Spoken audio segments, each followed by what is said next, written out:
자, 요약서 11페이지 봅시다. 법률의 목적입니다. 자, 우리 법률의 목적 네 가지 있죠. 확정돼야 되고, 가능성이 있어야 되고, 적법해야 되고, 사회적 타당성이 있어야 된다. 자, 먼저 우리 확정성입니다. 확정성.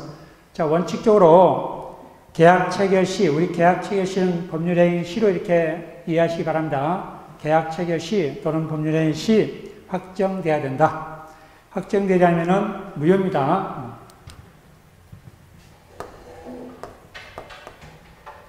갑이 을에게 갑은 세 필지가 있습니다. 토지 세 필지. 두 필지를 매매하려고 합니다. 우리 계약서에다가 우리 부동산 표시 있죠? 그 계약서에다가 A 토지 외 1필지. 자, 이렇게 기재하면은 확정돼 있다, 안 됐다? 계약서가 확정돼 있지 않아요. 그렇죠? 지금 이 A 토지는 특정돼 있지만은 B 토지인지 C 토지인지 확정돼 있지 않잖아요. 그렇죠? 자, 그렇기 때문에 이거는 계약금보다 무효입니다. 원칙은 무효입니다. 자, 우리 책 11페이지입니다. 확정성. 그래서 원칙적으로 계약 체결 시, 법률행위 시 확정돼야 되지만은 예외적으로 방법과 기준이 정해져 있으면 언제 이행기 때도 확정돼도 무방합니다. 자, 어떤 경우냐면, 그러면은 잔금을 지급할 때 누가 선택권을 준다? 을이 선택할 수 있다. B 토지인지 C 토지인지 선택권을 행사할 수 있다라고 방법과 기준이 정해져 있으면은 언제 확정돼도 된다? 이행기 때 확정돼도 된다. 자, 가능성입니다. 자, 가능성 우리 법률의 성립 당시에 뭐다? 실현 가능해야 된다. 실현 가능해야 된다. 우리 불가능하면은 원칙적으로 무효입니다. 우리 불가능을 줄여서 뭐라 한다? 불능. 불능입니다. 이러한 가능성은 물리적 불능이라든지 법률적 불능도 포함합니다. 물리적 불능. 뭐 한강물을 전부 퍼 올리면은 뭐 얼마 주겠다. 이거는 물리적으로 불가능하잖아요. 그렇죠? 이런 물리적 불능이라든지 또는 법률적 불능도 포함합니다. 우리 법률적 불능은 동사는 원칙은 저당권 설정할 수 있다 없다? 없습니다. 물론 자동차나 등록된 부분들은 저당권 설정할 수 있지만은 원칙적으로 동사는 저당권 설정할 수 없습니다. 이게 우리가 법률적 불능입니다. 이런 물리적 불능, 법률적 불능 다 포함합니다. 우리 불능 종류를 봅시다. 우리 불능 종류는 그게 원시적 불능과 후발적 불능, 객관적 불능과 그다음에 주관적 불능, 전부 불능과 일부 불능을 이렇게 나눌 수 있습니다. 자, 먼저 우리 원시적 불능과 후발적 불능 봅시다. 자, 그 밑에 그림 볼까요? 자, 이 그림은 또 어디서 나와요? 안 나와요? 또 나옵니다. 어디에서? 우리 채권법 위헌부담에서. 페이지 몇 페이지냐면은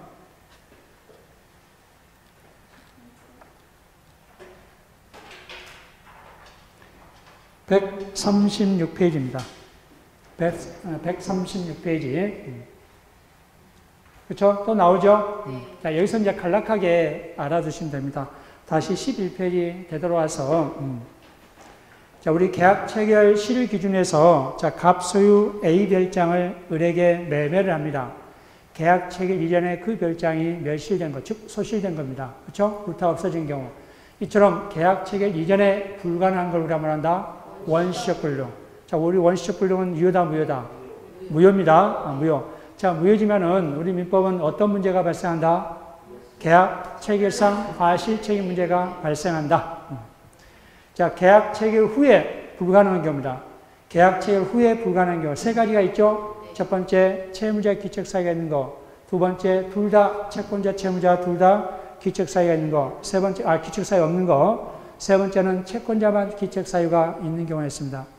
여기서 우리 채권자, 채무자는 어떤 기준으로 목적물, 인도해 줄 사람, 의무를 지는 사람 우리가 채무자. 목적물이 불가능하잖아요. 그렇죠? 그렇기 때문에 목적물, 인도, 의무 있는 자를 우리가 뭐다? 채무자. 그 인도를 받는 사람을 우리가 채권자입니다. 물론 갑이 금전을 받잖아요. 매도인이니까. 금전을 기준하면 채권자입니다. 근데 여기서는 불가능이 어떤 기준? 목적물로 규정하기 때문에 이 매도인이 채무자입니다. 자, 그러면은 계약 체결 후에 누구 기책 사이로? 채무자 기책 사이로 이 목적물이 소실됐다. 자, 그럼 어떤 문제다? 채무 불이행 문제입니다. 채무 불이행.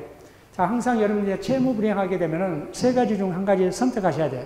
이행지체인지, 이행불능인지, 불안정이행지. 자, 계약 체결 후에 채무자 기책 사이로 불가능하게 된 거. 이행지체다, 이행불능이다. 이행불능입니다. 그렇죠? 소실됐으니까 이행불능이잖아요. 그렇죠? 불가능하잖아요. 그렇죠? 이행불능. 이행불능은 최고한다, 안 한다? 최고 없이 계약을 해야 한다. 항상 그것까지. 이행지체는 최고를 해야 되고, 이행불능은 최고한다, 안 한다? 안 한다. 여기까지 알아두셔야 돼, 항상. 자, 채무불이행하면은 이행지체냐, 이행불능이냐. 자, 이행불능이면은 최고할 필요 없이 계약을 해지할 수 있고, 이행지체는 반드시 최고를 해야 됩니다. 상당한 기간을 정해서 최고를 해야 된다. 자, 두 번째입니다. 그래서 첫 번째, 채무자 기책 사유는 채무 불이행 문제다. 그래서 계약 해제 및 손해배상 청구할 수 있고, 두 번째, 채권자, 채무자 둘 다 기책 사유가 없으면 어떤 문제다? 위험부담 문제입니다. 위험부담. 그 위험의 대가를 누구한테 부담시킬 것인가? 우리 민법은 원칙적으로 누구한테 부담시킨다? 채무자한테. 그래서 채무자 부담주의입니다. 채무자 위험부담주의. 자, 세 번째입니다. 채권자 기책 사유입니다. 자, 채무자 기책 사유가 채무 불이행해서 채권자 기책 사유도 채무 불이행하면 안 됩니다.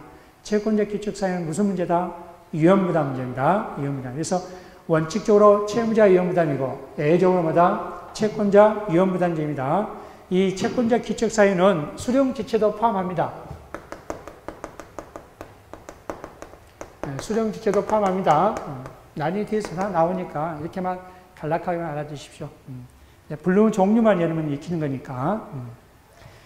자, 우리 가능성에서 이제 세 번째 봅시다. 객관적 불능과 주관적 불능이 있습니다. 객관적 불능은 무효입니다.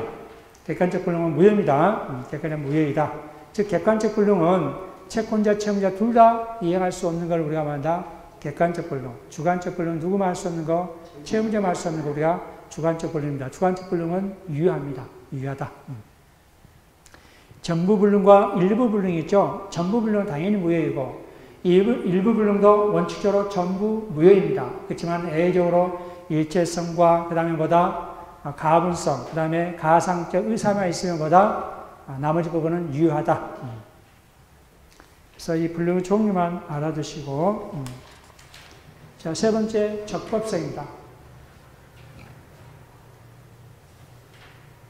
자, 우리 적법성은 법에 위반되지 않아야 됩니다. 그렇죠? 법에 위반되지 않아야 한다.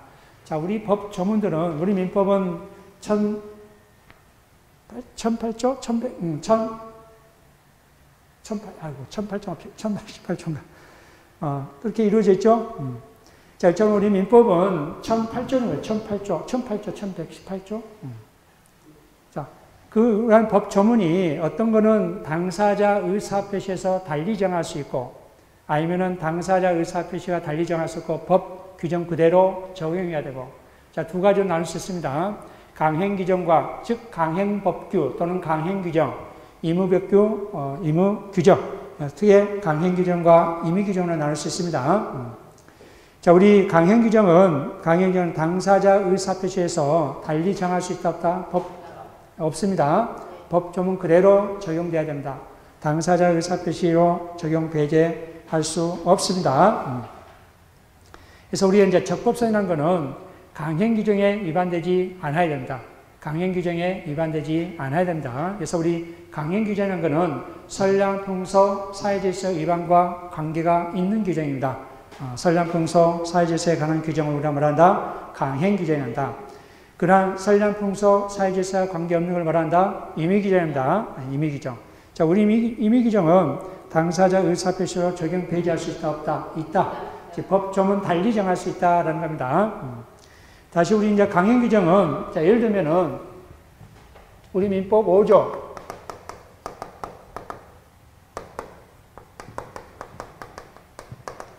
갑은 미성년자입니다. 자기 명의로 A 부동산을 소유하고 있습니다. 자, 미성년자가 법률행위 하려면은 누구 동의를 얻어야 된다? 법정 대리인. 그래서 갑이 을에게 매매를 하고, 매매를 하려면은 뭘 해야 된다? 동의를 얻어야 되는데, 동의를 얻지 않고 매매를 하고 등기를 한 겁니다. 자, 이때 우리 매수인이 갑이 미성년자장 보여서 확실하게 하기 위해서 서로 약정합니다. 너 나중에 미성년자라 해서 취소하기 없기다 라고 약정합니다. 자, 그런 약정은 유효하다, 무효다? 무효입니다. 왜? 우리 5조는 강행 규정이에요.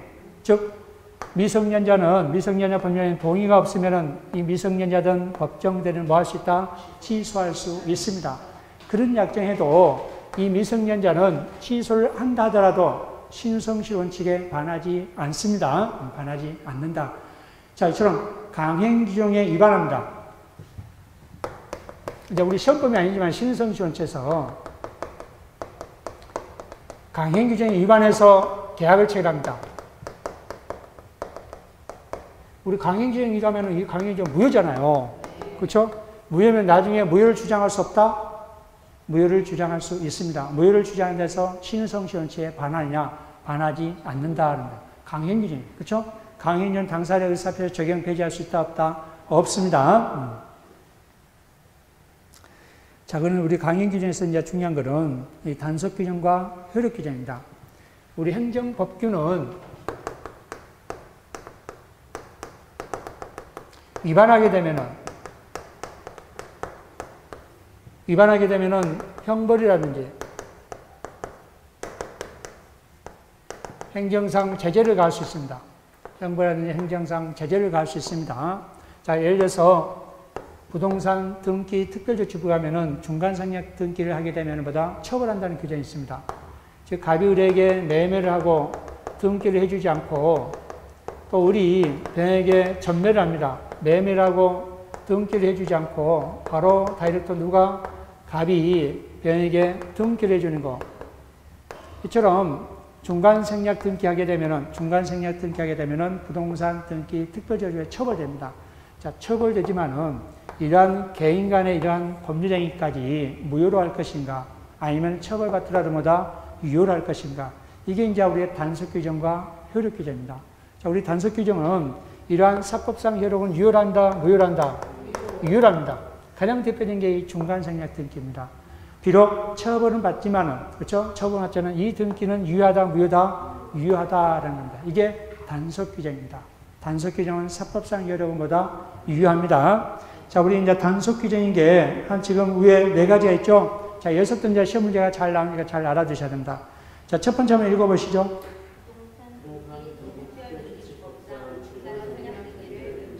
그죠? 예, 두 번째는.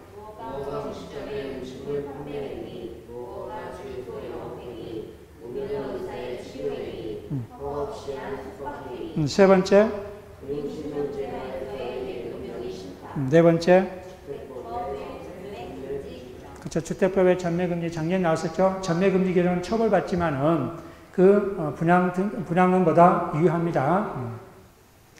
자, 그러면 효력규정입니다. 효력규정은 그 사법상 효력보다 무효한다는 겁니다. 그렇죠? 이게 효력규정입니다. 자, 효력규정은 한번 첫 번째 한번 읽어보시죠.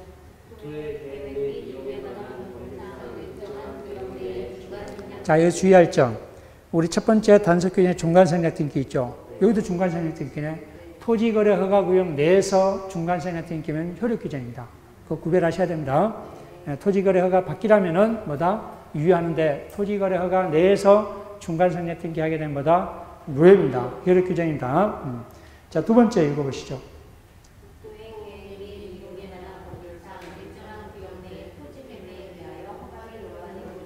세 번째.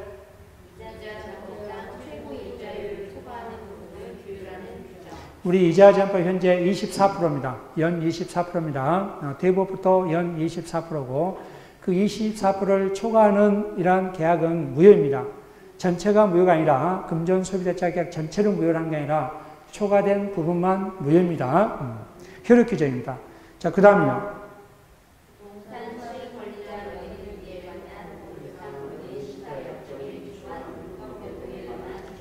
우리 이제 금융실명법 위반하게 된 금융실명법은 단속 규정이지만은 부동산 실명법보다 효력 규정입니다. 자, 그 다음에 그렇죠. 여러분 이제 간 게 있죠. 나중에 이 법정 수수료 초과해서 받잖아요. 근데 초과해서 받으면 여러분들은 나중에 돌려달라면 뭐 해야 된다? 돌려줘야 된다. 안 돌려주면 뭐 해요? 고발당합니다. 그러면 행정상 제재까지 갑니다. 그렇죠? 받을 때, 초과로 받을 때는 그런 걸 염두에 두고 받아야 됩니다. 돌려주면 재빠르게 돌려줘야 돼요. 목리부르면 안 돼요. 여러분 이제 제재 받는다고. 그렇죠? 이러한 법정 최고 초과 중개 수수료 지급 규정은 효력 규정입니다. 자, 네 번째.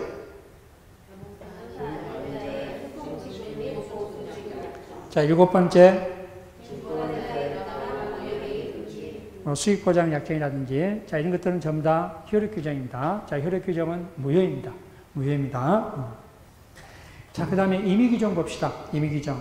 그래서 우리 이제 강행 규정은 이제 사책자치 한계입니다. 그렇죠? 우리 강행 규정은 사책자치 한계고, 임의 규정은 이제 사책자치 보충입니다. 이것도 이렇게 적어주시기 바랍니다. 임의 규정은 사책자치 보충합니다. 그래서 왜 법 조문과 달리 서로 당사자 의사표에 달리 정할 수 있잖아요. 그렇죠? 예, 사책자치 보충이라는 거. 하지만 강행 규정은 사책자치 한계를 뜻한다는 거. 자, 우리 임의 규정은 당사자 의사에 대해서마다 달리 정할 수 있는 것이고, 선량풍소, 법령 중에 선량풍소, 사회질서에 관한 규정을 우리가 말한다. 관계가 없는 규정을 우리가 말한다. 임의 규정입니다. 관계가 있는 규정을 말한다. 강행 규정. 자, 우리 626조 보면은, 우측 보시면은, 임차인은 임차인에 지출한 필요비, 이익비를 임대인에게 뭐 할 수 있다? 청구할 수 있다라고 626조에 규정되어 있습니다. 자, 그런데 임대인과 임차인이 계약을 체결하면서 특약사에다가 나중에 임차인 너가 뭐다? 필요비, 이익비를 지출하게 되면은 나한테 청구하기 없기다라고 특약하게 되면은 그거는 유효하다, 무효다? 유효하다라는 겁니다. 임의 규정이기 때문에. 그렇죠? 얼마든지 당사자 의사대로마다 적용을 배제할 수 있습니다. 자, 적법성은 이제 특히 중요한 것은 단속 규정과 효력 규정이고, 우리 책에 페이지 몇 페이지냐면은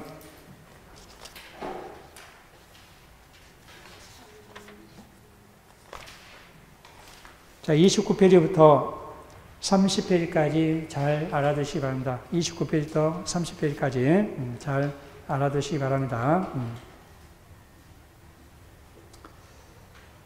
자, 사회적 타당성입니다. 사회적 타당성.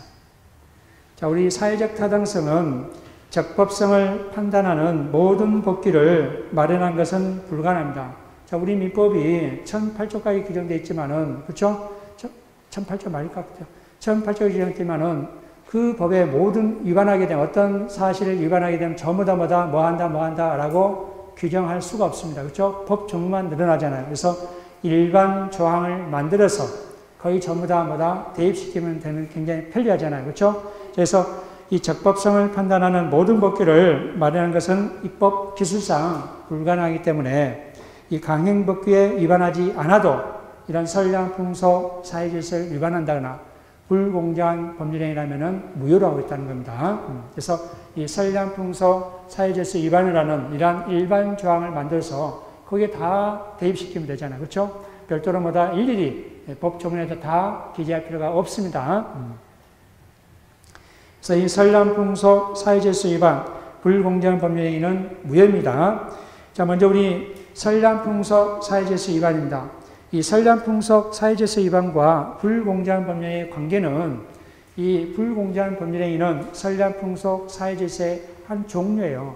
여러 종류에서 우리 선량, 풍속, 사회질서 위반은 여러 종류가 있습니다. 그 중에 한 가지입니다. 그런데 이제 별도로 이렇게 빼내서 이렇게 같이 이렇게 규정하고 있습니다.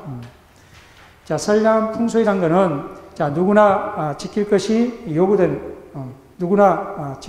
요구되는 기본적인 도덕 우람을 한다. 선량한 풍속입니다.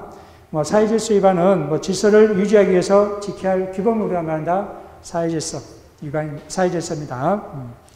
자, 우리 그림 한번 보십시다. 자, 갑과 을이 도박자금 대여 계약을 합니다. 자, 채권자도, 자, 대여자 있죠. 을도, 채권자도 을이 도박자금이라는 사실을 알고 빌려준 겁니다. 자, 이러한 도박자금 대여 계약은 이 선량, 풍속, 사회질서에 위반됩니다. 즉, 사행성이 현장 행위에서마다 선량풍속 사회질서에 위반됩니다. 자, 그렇기 때문에 이거는 무효입니다. 이러한 계약은 무효입니다. 자, 그러면은 무효이면은 이행하지 않았으면은 이행할 필요가 있다 없다? 없다. 자, 이행을 했으면은 돌려달을 수 있다 없다? 원칙적으로 우리 돌려달을 수 있는데 이 선량풍속 사회질서 위반은 둘 다 불법자예요. 그렇죠? 둘 다 불법자이기 때문에 국가가 나서서 구제할 필요가 있다 없다? 없습니다. 그래서 불법 원인 급여이기 때문에 돌려달을 수 있다 없다? 없다. 그래서 이 채무자가 돈을 변제해도 선량풍속 사회질서 위반되기 때문에 돌려달라라고 할 수 있다 없다? 없습니다. 자, 예를 들어서 첩계약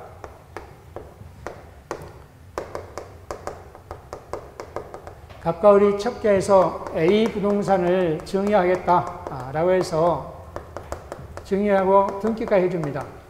을매를 등기한 겁니다. 자, 이행을 했잖아요. 돌려달을 수 있다 없다? 돌려달을 수 없다라는 겁니다. 이 첩계가 뭐다? 무효이고 또 불법원이기 때문에 이행을 했으면 돌려달라 할 수 없습니다. 또 을이 병에게 처분해도 매매하고 등기를 해줘도 갑은 병한테 대항할 수 있다 없다? 없습니다. 이처럼 선량풍속 사회질서 위반은 무효지만은 이행을 했으면 돌려달을 수 없다는 것. 이게 불법행위 때문에 그렇습니다. 자, 이제 선량풍속 사회질서 위반 여러 유형들이 있습니다. 자, 우측에 그 박스 보는 유형들 보면은 첫 번째 뭐라 되어 있습니까? 두 번째, 세 번째, 네 번째, 다섯 번째, 이러한 유형들이 있습니다. 자, 이제 하나하나씩 살펴보고, 책에 있는 내용들이 아마 요약서에 다 있을 거예요. 혹시 없으면은 나중에 요약서에다가 포스트잇해서 이렇게 해놓으면 되죠. 31페이지부터 34페이지 상단까지 반사회적 법령의 효과 이전까지 전부 다 알아주시기 바랍니다. 읽어보면은 무용지, 그쵸? 반사회질서에 반한지 반하지 않는지 대체적으로 알 수 있을 겁니다. 자, 한번 볼까요? 우리 요약서로 13페이지. 자, 수정을 해줄 것이 있습니다. 자, 14페이지 보면은 유효, 타이틀 유효 있잖아요. 유효. 오해 받으니까 유효로 하지 말고 이걸 없애버리고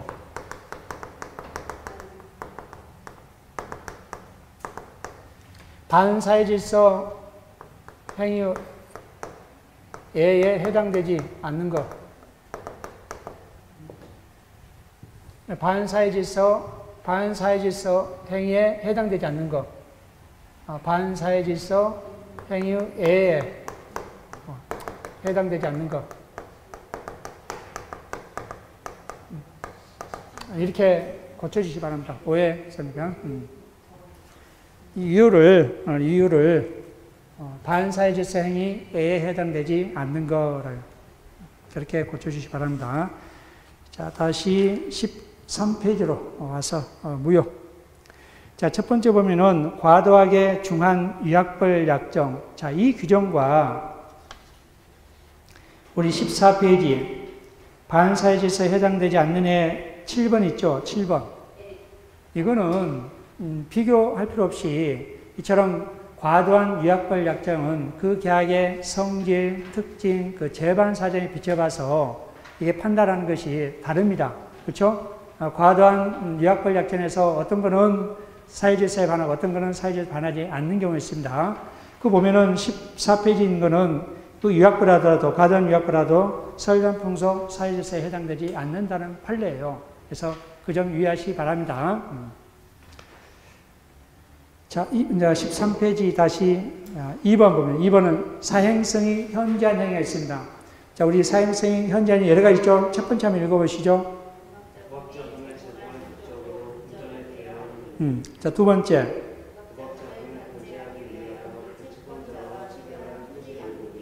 세 번째.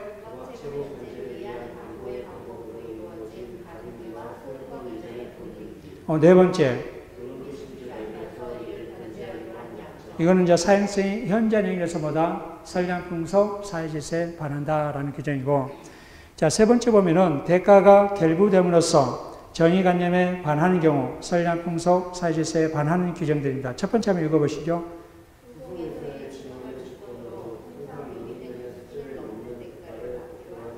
자, 여기서 이제 주의할 점은요, 통상 용인되는 수준을 초과하지 않는 것은 있습니다. 그 뭐냐면은, 우리 증인여비가 우리 법원에서 증인으로 불려나가잖아요. 법원에서 하루 일당이 얼마냐, 6만 원 얼마가 주어집니다. 그거는 받아도 상관이 없다 이거예요. 그렇죠? 초과되지 않는 거는, 그렇죠? 통상 용인되는 금액이 초과되지 않는 것은 보다 반사이즈세에 해당되지 않습니다. 자, 그 다음 읽어보시죠.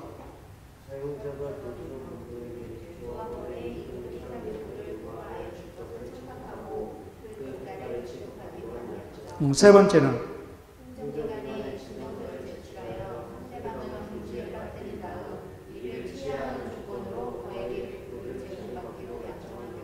네 번째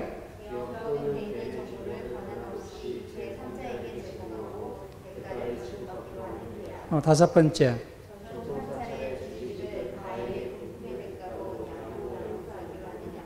도자입니다. 양도, 양수 도자로 고쳐주시고, 자, 이 다섯 번째도 주의하셔야 됩니다. 전통 사찰의 주지를 거액의 금품 대가로 양도 양수라는 약정은 무효지만은 다만 뭐다 이러한 약정은 있음을 알면서도 이를 묵인 또는 방조한 상태에서 종교법인의 주지 임명 행위는 그 자체는 뭐다 사회질서에 반하지 않는다랍니다. 단지 어다마다 이러한 묵인 또는 방조한 정도라면은 그 자체는 뭐다 사회질서에 반하지 않습니다. 주지 임명 행위는 꼭 주의하시기 바랍니다. 자, 그 다음 여섯 번째 읽어보시죠.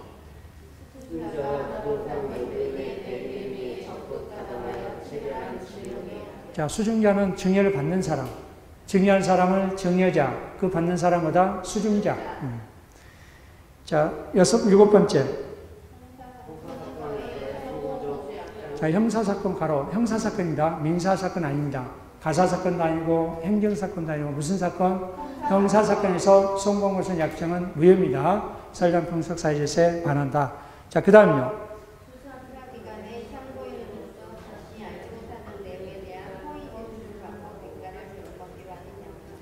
우리 수사기관에서 참고인 준수한다잖아요. 허위 준수에도 처벌받지 않습니다.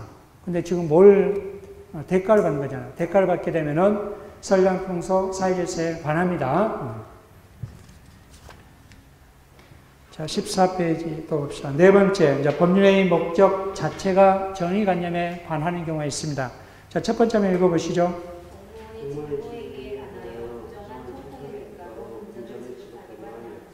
두 번째.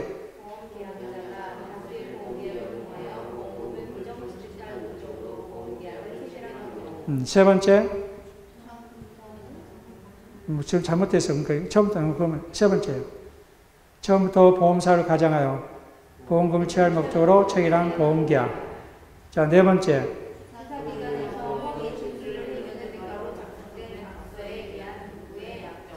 자, 다섯 번째.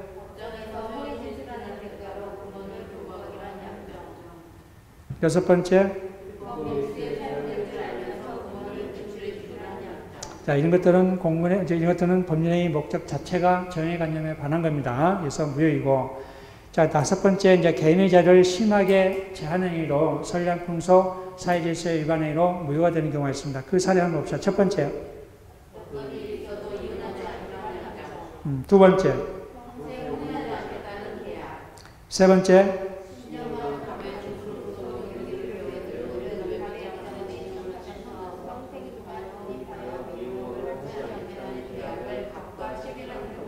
근데 이걸 주의하실 게 뭐냐면, 이건 이제 행정고시 출제 문제인데, 이걸 주의하는 게 어떤 장소라든지, 그 다음에 어떠한 기간이 정해져 있으면은, 그건 괜찮아요. 어느 제에서 몇 년 동안 이런 미용기사 하면 안 된다. 그거는 괜찮아요. 그거는 설량풍속 사회질서에 반하지 않는다. 근데 이거는 뭐라 했어요? 평생 동안 했잖아요. 그렇죠? 이거는 개인의 자유를 심하게 제한한 행위입니다. 무효입니다. 자, 그 다음은요.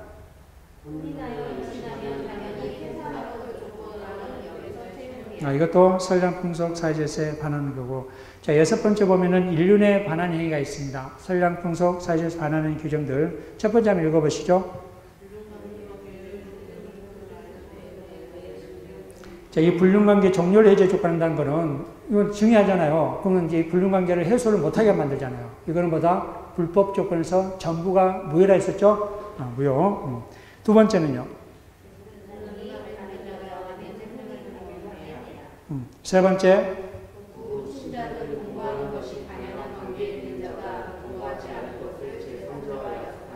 네 번째. 이건 폐륜하죠? 자, 그 다음.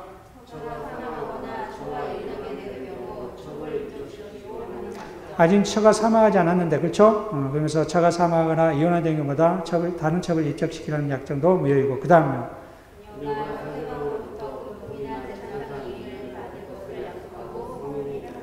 자, 그 다음요. 이거 조심하셔야 된다. 처 동의했다 하더라도 무효입니다. 무효이다. 자, 7번째 생존의 기초가 되는 이 재산의 처분행위도 생존의 기초가 되는 재산의 처분행위도 반사회질서 행위에 해당되는 규정이 있습니다. 자, 첫 번째 한번 읽어보시죠. 두 번째. 그렇죠. 사찰은 그 의미가 있어야 되잖아요. 그렇죠? 자, 기타 한번 읽어요. 기타 첫 번째. 원래 학교 재산은 처분하지 못합니다. 그렇지만 애적으로 관할관청에 허가를 받아서 처분할 수 있습니다. 기본 재산도 허가를 받아야 됩니다. 그 다음.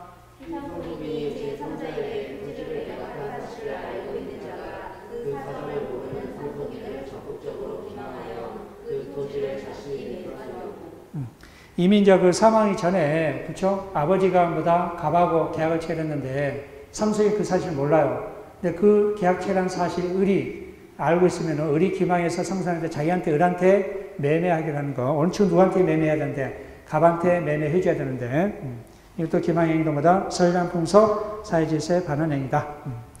자, 그러면 선량풍속 사회질서에 반하지 않는다는 사례들입니다. 첫 번째 한번 보시죠. 읽어보시죠.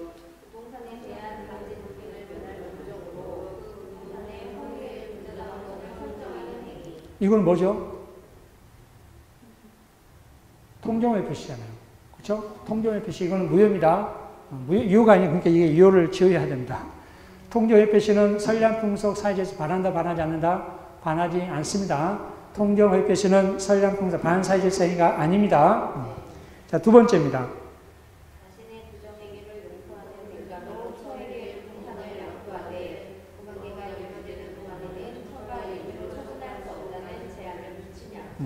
그렇죠?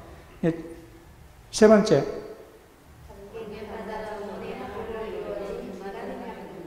중간선에 단속 규정이 있었죠? 그 다음 네 번째.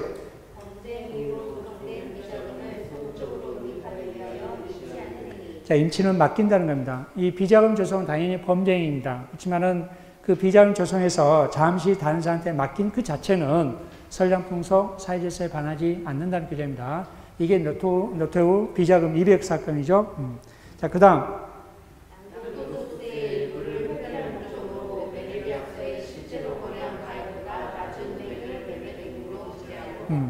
자, 그 다음요.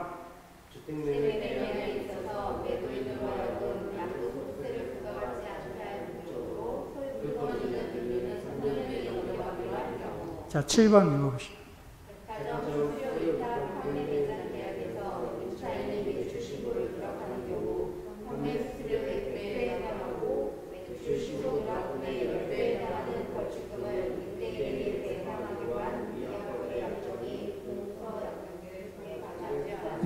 자, 이거는 뭐 어떤 계약의 어떤 특질이라든지 재반 사유에 비춰서 이게 이 경우에는 어떤 경우는 뭐 위약벌, 과단 위약벌은 선량풍속 사회질서에 반하지만은 이 규정은 뭐다? 반하지 않는다라는 겁니다. 자, 그 다음에요.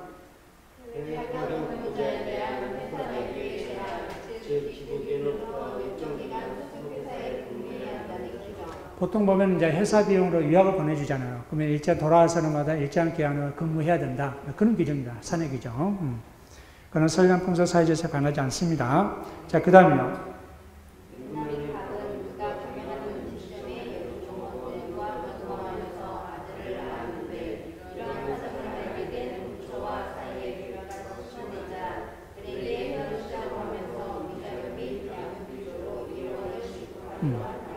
그것도 반사회질서에 해당되지 않는다는 거. 그 다음. 모가임매매는 선량풍속 사회질서 반하지 않습니다. 자, 이렇게 해서 이 선량풍속 사회질서 위반, 이 적법성과 관련해서 무효, 그 다음에 선량풍속에 해당되지 않는 사례, 매년마다 문제가 나오기 때문에 잘 정리해 두시기 바랍니다. 이런 문제 틀리면 안 돼요. 그렇죠? 자, 15페이지 보면은 이중매매 있습니다. 우리 이중매매도 선량풍속 사회질서에 반하죠. 적극 가담했을 때. 그렇죠? 원칙적으로는 아니지만은. 자, 우리 이중매매 그림 봅시다. 갑이 을에게 매매를 했습니다. 자, 매매를 하고 을한테 계약권을 받고 병한테 매매하든, 또 중동 받고 매매하든, 또 전부 대금을 받고 매매하든, 이처럼 마다 을과 매매 계약을 체결하고 병한테 다시 매매 계약을 체결한 걸 우리가 말한다. 이중매매랍니다. 이중매매한다. 자, 우리 이중매매는 우리 민법입니다. 민법과 형법은 서로 분리하셔야 됩니다. 우리 형법은 이중매매는 배임행위에 해당되면은 갑의 배임행위에 해당되는 배임죄로 처벌됩니다. 자, 그렇지만은 무조건 처벌되는 게 아니에요. 이행착수가 됐을 때, 우리 이행착수가 됐을 때 어떤 때 이행착수다? 계약금과 중도금과 잔금을 지급했을 때 어떤 단계의 이행착수다? 중도금을 지급했을 때입니다. 자, 중도금을 지급하고 이중매매하게 되면은 배임죄로 처벌받습니다. 갑은. 자, 이제 우리 민사는 그 배임죄와 전혀 상관이 없습니다. 우리 민사는 갑이 자유경쟁 체제에서 갑이 을에게 매매하든 병에게 매매하든 누구한테 매매하든 아무런 상관이 없습니다. 처벌받지 않습니다. 처벌이 아니라 비난받지 않습니다. 형사적으로 물론 비난받을지언정 민사적으로는 아무런 상관이 없습니다. 즉 이중매매는 유효하다 무효다? 원칙적으로 유효합니다. 유효합니다. 그래서 갑이 을에게 계약금과 중도금을 받았는데, 자, 을이 잔금을 지급하려고 하는데 이상해요. 그렇죠? 조짐이 이상하면은 갑이 병에게 이중매매하지 못하도록 다른 방법들이 있습니다. 어떤 방법들이 있을까요? 어떤 방법이 있을까요? 우리 보통 보면 조짐이 이상한 경우 있잖아요. 이중매매하지 못하도록 조치를 취하는 방법이 있습니다. 우리 민법과 민사 집행법에 규정되어 있습니다. 책임재산 보존제도가 우리 민법에 채권자 대위권과 채권자 취소권 규정이 있고, 우리 민사 집행법에는 보존처분제도가 있습니다. 보존처분. 자, 우리 가압류 가처분이 자주 나오니까 한번 제가 알려드릴게요. 자, 이 보존처분 크게 두 가지 있습니다. 가압류와 가처분이 있습니다. 자, 우리 가처분 또 두 가지 있어요. 다툼의 대상이 되는 가처분, 임시지를 정하게 한 가처분.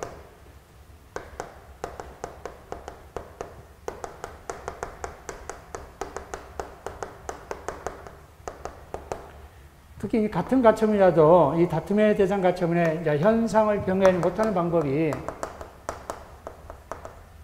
두 가지 있습니다. 하나는 처분금지, 하나는 점유이전 금지가 있습니다. 임시지를 정한 현상을 변하는 같은 두 가지, 사용금지, 행위금지입니다. 뭐 여러분들 이제 구별해야 되는데 이제 구별 못하니까 뭐 구별하지 마시고 이것만 구별하면 돼요. 다툼의 대상 가처분과 이 가압류만 구별하면 됩니다. 자, 우리 가압류는 피보존 권리가 금전 채권이에요. 또 금전으로 환산할 수 있는 채권.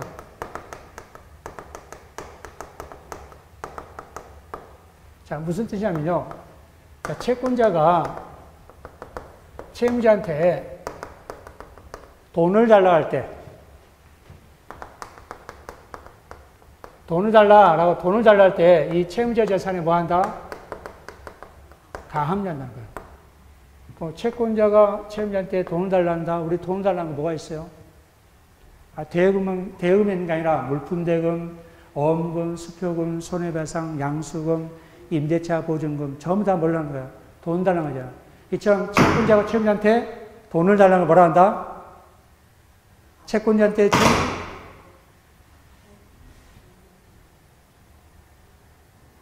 왜 그렇지? 여기서 그런 거야? 자, 채권자가 채무자한테 돈을 달라 할 때 채무재산에 가합류한다, 가처분한다? 가합류한다. 자, 예를 들면은 우리 임대차 계약을 체결한다 합시다. 임대인, 임차인. 자, 임대차 기간이 만료되면은, 자, 임대는 어떤 의무가 있죠? 자, 보증금을 지급했으면은 보증금을 반환해야 되고, 임차인은 뭘 반환해야 됩니까? 네, 부동산을 인도해 줘야 됩니다. 인도. 이 두 관계는 무슨 관계다? 동시 이행 관계다. 자, 우리 법적 조치 봅시다. 임대인하는 법적 조치, 임차인하는 법적 조치. 자, 임대차 기간이 만료됐을 불구하고, 자, 임대인이 보증금을 반환해 주지 않습니다. 자, 그러면은 임차인은 어떠한 법적 조치에서 이 보증금을 반환받느냐? 여러분들 민사와 관련된 사건은 항상 민사사건은 3단계로 생각하면 돼요. 첫 번째 뭐 한다? 보전 처분한다. 그 다음에 뭐 한다? 본안 소송한다. 그 다음에 뭐 한다? 강제 집행한다. 자, 이렇게 생각하면 됩니다. 보전 처분하고 본안 소송하고 뭐 한다? 강제 집행한다. 자, 이 보전 처분한 이유가 있어요. 왜 보전 처분해야 되냐면은, 자, 예를 들어서 갑이 을에게 돈을 대줍니다. 변제하지 못합니다. 자, A라는 부동산을 가지고 있습니다. 자, 돈을 변제하려면 갑은 이제 강제로 돈을 달라고 해야 되잖아요. 그렇죠? 그래서 돈을 달라라고 소송을 합니다. 이게 뭐예요? 본안 소송. 우리 민사집행부상. 돈 얼마 달라라고 소송합니다. 본안 소송은 실이 오래 걸리잖아요. 오래 걸리잖아요. 7, 8개월 이상 시간이 소요됩니다. 그 사이에 을이 A라는 부동산을 처분한다든가 담보가치를 감소시킨다든가, 자, 그러면 나중에 갑은 을을 상대로 훌륭한 판결을 획득한들, 시간을 소요하고 돈을 들여서 판결을 획득한들 나중에 뭘 해야 되는데 강제 집행해야 되잖아요. 강제 집행한 단계에서는 이 재산이 없어졌다든가 감소됐다든가, 자, 그러면은 이 판결문으로 강제 집행이 용이해요, 안 해요? 안 하잖아요. 이 문제네.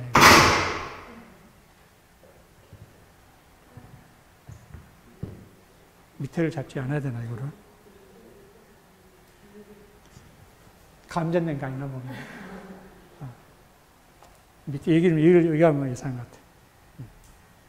자, 이처럼 강제 집행이 용이하도록 해서 채무자 재산 상태가 변환돼야 안 돼요. 이처럼 현상을 변경하지 못하게 한다든가 처분하지 못하도 채무자 재산을 묶어내야 돼, 안 묶어내요? 묶어내야 돼요. 이처럼 강제 집행을 용이하도록 해서, 즉 본안 소송은 실이 오래 걸리기 때문에 이런 강제 집행을 용이하도록 해서 뭘 해야 된다? 보전 처분한다. 이 본안 소송이 능사가 아니에요. 이 보전 처분이 굉장히 중요한 거예요. 그렇죠? 그렇죠?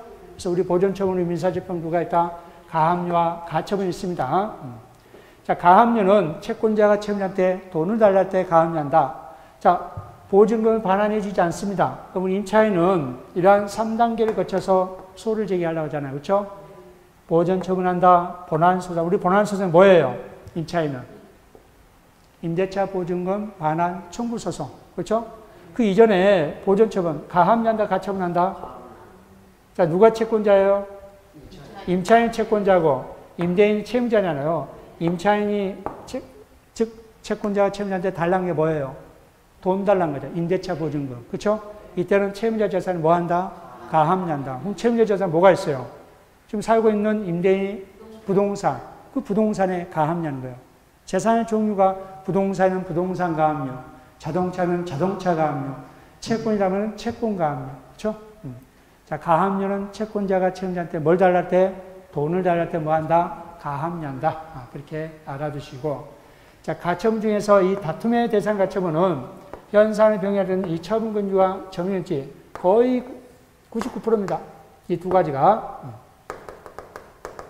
그래서 동산과 부동산을 주로 이룹니다.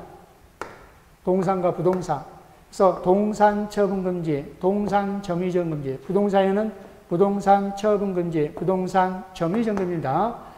이 다툼의 대상 가처분은 가합류는 금전 채권이란 피보존 권리가 다툼의 대상은 특정물에 대한 이행 청구권입니다.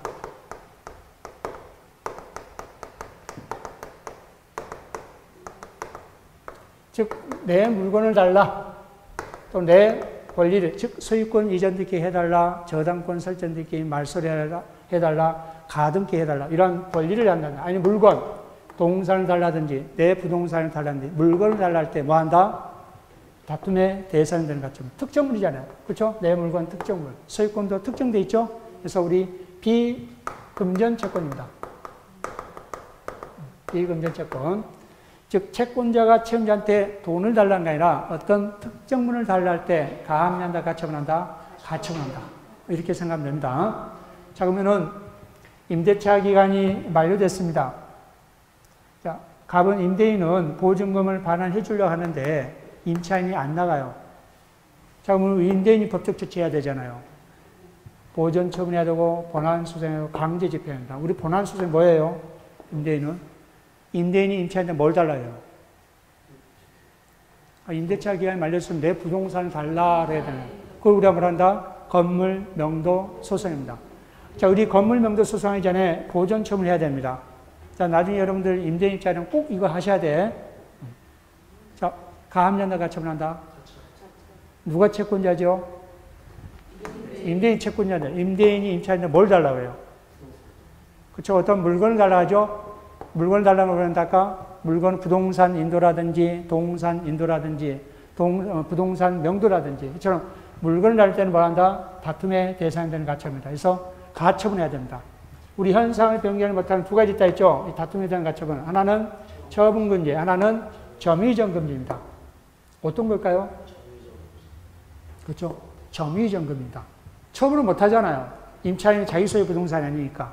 이제 임차인은 누구한테, 병한테 점유는 이전할 수 있잖아요. 자, 점유를 이전하게 되면 나중에 강제 집행 못 할 수 있어요. 임대인이 임차인 상대로 건물 명도 청구 소송에서 승소 판결을 받았습니다.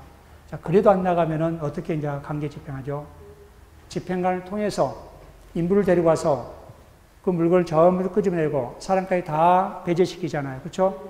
이게 이제 강제 집행입니다. 처음부터 바로 강제 집행하지 않고 일단 계고를 합니다. 한 10일 정도 시간이 주어집니다. 그때까지 뭐다? 인도를 안 해주면 이제 그때는 뭐다? 강제 집행했다. 그때 이 집행관이 뭘 조사하냐면, 수색을 하냐면은 누가 점유하고 있는지 그걸 보는 거지, 임차인이 누구다 그렇게 판명 안 해요. 점유가 누가 하고 있는지 그걸 봅니다. 근데 점유가 누가 하고 있는 거예요, 지금? 병이 하고 있는 거예요. 그러면 갑은 그 판결문으로 병을 내보낼 수 있다, 없다? 없습니다. 또다시 갑은 누굴 상대로? 병을 상대로 건물 명도 소송해야 돼요. 그러면 시간과 비용과 또 들어야 되잖아요. 그래서 현상을 변기하지 못하도록 뭐 해야 된다? 사전에 보전 처분을 해둬야 된다라는 겁니다. 이게 이제 가처분. 그 가처분의 다툼의 대상 가처분인데 점유 이전 금지 가처분입니다. 점유 이전 금지 가처분. 자, 다시 되돌아서 우리 이중매매.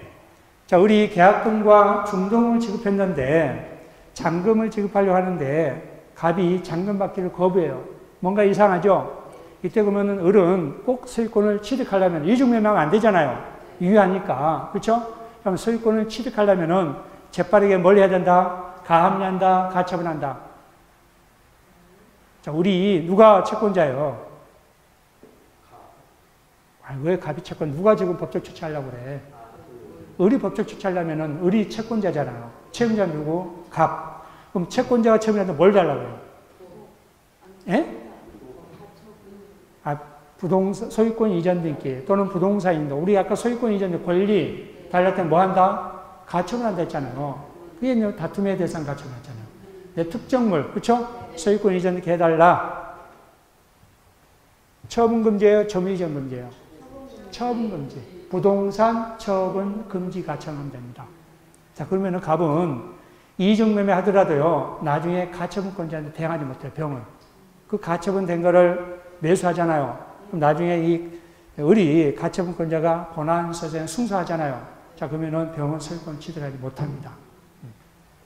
이게 이제 보전처분 제도입니다. 보전처분 제도다. 그래서 이 가압류, 가처분 간략하게, 즉 가압류는 채권자가 채무자한테 뭘 달라 할 때, 돈을 달라 할 때 채무자 재산에 가압류하고, 다툼의 대상 가처분은 돈을 달라는 게 뭐다? 어떤 특정물, 물건이라든지 소유권 이전 등기 또는 소유권 이전 말소 이런 걸 구할 때 뭐 한다? 가처분한다. 그 가처분은 이제 처분금지와 정리감치 있습니다. 다툼의 대상 가처분은. 이 보존처분은요, 본안소송 8개월 이상 시간이 소요되지만은, 보존처분은 예전엔 빠르면 3일 안에 이게 채무자 자산을 묶었는데, 지금 한 2주 정도, 많게는 3주 정도 시간이면은, 채무자 자산이 이렇게 현상을 변경 못하도록 묶어둘 수 있습니다. 자, 다시 이제 이중명에 되돌아서 이제 원칙부터 봅시다. 원칙. 자, 원칙은, 자, 갑과 병 간의 법률행위는 유효하죠? 유효합니다. 자, 유효하게 되면은, 자, 을은 선이든 악이든 불문하고마다 소유권을 취득합니다. 병은 선이든 악이든 불문하고마다 소유권을 취득한다. 자, 그러면은, 을은 이제 소유권을 취득할 수 없잖아요. 기회를 잃게 되잖아요. 그럼 어떻게 구제받아야 됩니까? 자, 세 번째 한번 읽어보시죠.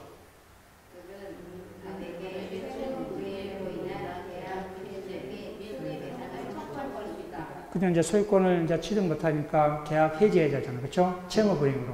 자, 채무불이행하면 항상 이행지체다, 이행불이행이다. 그렇죠? 이행불이행이 왜? 소유권을 병한테 등기했기 때문에 가져올 수 없잖아요. 이행불이행입니다. 자, 이행불이행이고, 이행불이행은 최고할 필요가 있다, 없다? 없다. 여기까지 문제가 났어요. 이행불이행보다 이행불이행은 최고할 필요 없이 바로 계약 해제 및 손해배상 청구할 수 있다. 자, 이때 이제 그렇게 구제받아야 되고, 자, 그러면은, 다른 재산이 있으면은, 자, 계약금과 지급했던 중도금 돌려받아야 되잖아요. 그거 돌려받아야 되고, 손해했으면은 손해배상 청구해야 되잖아요. 이제 갑의 다른 재산에다가 그 돌려받기 위해서는 이제 본안소송하기 전에 뭘 해야 되냐? 보존처분해야 되잖아. 이때 가합류한다, 가처분한다. 아니요, 뭘 달라고 해요, 지금?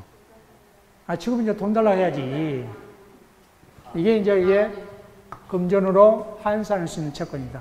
그렇죠? 처음에는 특정물에 대한 이행 청구했지만 나중에 뭘로 변했어요? 금전 채권으로 변했잖아요. 이제 돈 달라니까 갑의 다른 재산이 뭐 해야 된다? 가압류해두고 이제 본안소송이 된다. 그러니까 갑의 다른 재산이 없다. 그러면 이제 망하는 거죠. 그럼 뭘 해야 된다? 형사사건만 해도 고소를 할 수밖에 없죠. 배임죄로. 자, 네 번째 한번 읽어보시죠.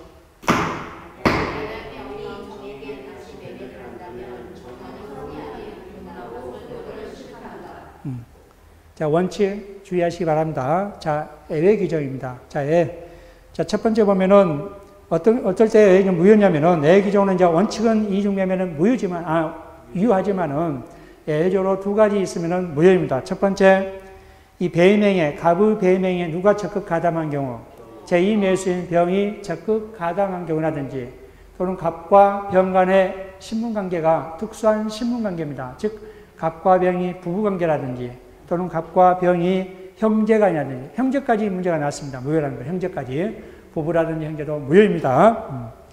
우리는 시험 문제 그까지 안 나오고 적극 가담했을 때, 여기까지 문제 나옵니다. 자, 적극 가담하게 되면은 갑과 병 간의 법률행위는 유효, 무효예요? 무효입니다. 자, 무효이면은 을은 소유권을 취득할 기회가 있습니까, 없습니까? 있죠? 자, 2번 한번 읽어보시죠. 동그라미 2번.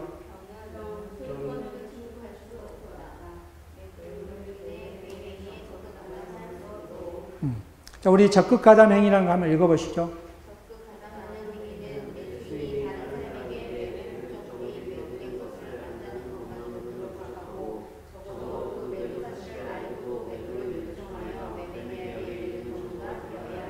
이게 이제 우리 적극 가담입니다. 해유를 한다든가, 유도를 한다든가, 그렇죠? 이런 것들이 이제 적극 가담 행위입니다. 자, 세 번째 한번 읽어보시죠.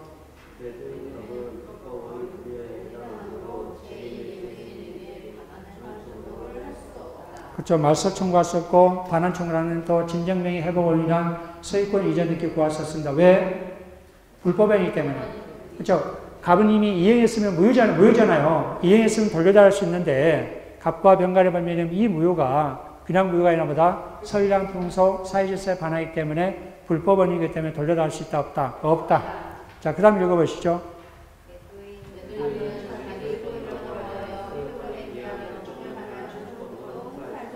마찬가지도 불법행위이기 때문에 돌려달할 수 없고, 하여튼 갑은 병한테 돌려달할 수 없는 겁니다. 그렇죠? 자, 그 다음이요.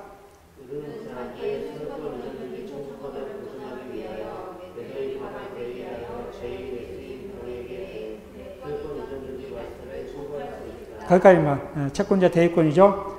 또 하나는 그 6번에 반복도 되어 있어요. 그 지워야 됩니다. 또 지워야 되는데, 자, 이처럼 을은 소유권을 취득할 기회가 있잖아요. 적극 가담했을 때 무효니까 또 어떻게 가져와야 된다? 이게 대위권 행사해야 된다. 그렇죠? 채권자 대위권 행사해서 가져야 된다. 자, 그 다음 읽어보시죠.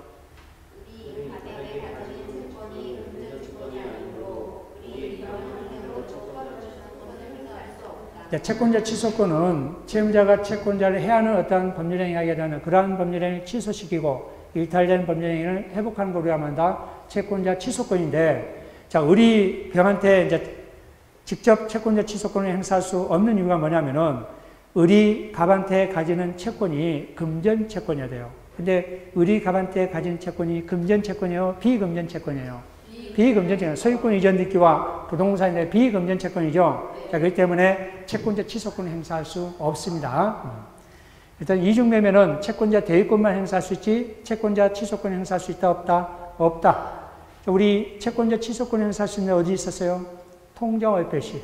그때는 채권자 취소권 행사할 수 있습니다. 근데 이중매매는 채권자 취소권 행사할 수 있다 없다? 없다. 자, 그 다음에 읽어보시죠.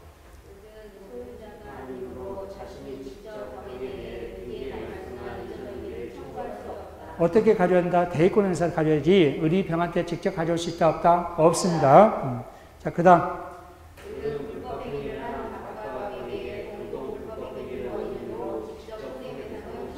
그렇죠? 가부배명의 병이 적극 가담인데 둘 다 이제 불법자입니다. 그렇죠? 공동 불법행위 때문에 공동 불법행위란 손해배상 책임도 물을 수 있다. 자, 그 다음 이게 잘 나오죠? 그 다음 마지막.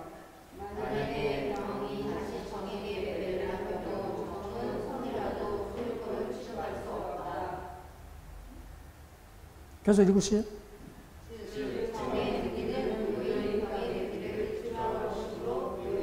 네, 두 가지로 생각했습니다. 항상 우리 제3자가 소유권을 취득하느냐, 앞에 있는 자를 보라 했죠. 권리자인지 무권리자인지. 적극 가담했을 때는 갑과 병가의 법률행위가 무효이기 때문에 권리자예요, 무권리자예요? 무권리자. 자, 그렇기 때문에 정의, 선이든 악이든 소유권 취득할 수 있다 없다? 없다. 또 하나. 우리 반사회질서 행위는 절대적 무효예요? 상대적 무효예요? 절대적 무효. 우리 절대적 무효는 선의 제3자한테도 대항할 수 있다 했잖아요. 그래서 정의, 선이든 악이든 소유권 취득한다 못한다? 못합니다. 자, 이중매매 이러한 법리만 여러분들이 잘 알아두시면 어떤 문제라도 다 풀 수 있으니까 이걸 정리를 잘 해주시기 바랍니다. 자, 쉬었다 합시다.